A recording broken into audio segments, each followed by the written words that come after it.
I knew I wanted to live in New York.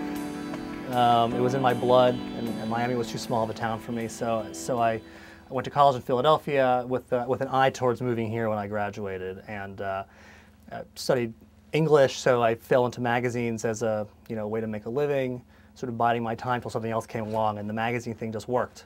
My first job was at Condé Nast Traveler magazine. I love travel. I loved the magazine. I did a good job there, so I worked my way up there. I was there for about 7 years, and as a senior editor, as the news editor.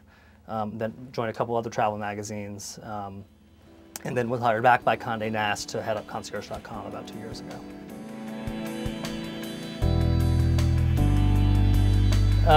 Non-stop 24-hour energy. And the ability to get the best of everything at your fingertips, a phone call away. Everything from the best sushi to the best theater to all the cliches, right? No, I love the fact that at 3 o'clock in the morning there can be a traffic jam of taxis and and people out on the street. The best way to manage a city for a first timer is to actually not manage it, let it manage you a little bit. Just get lost. There aren't any dangerous places in Manhattan anymore, with a few very rare exceptions that are out in the hinterlands.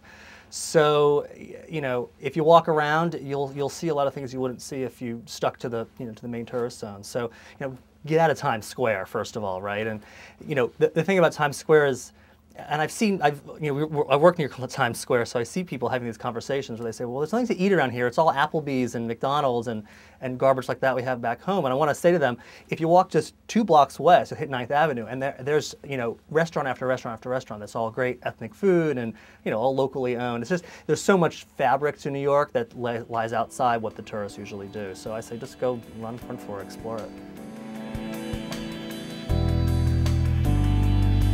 I actually had the perfect weekend in New York a couple years ago. My partner and I stayed at the Peninsula Hotel for a weekend. We had a gift certificate. Great hotel right in Midtown.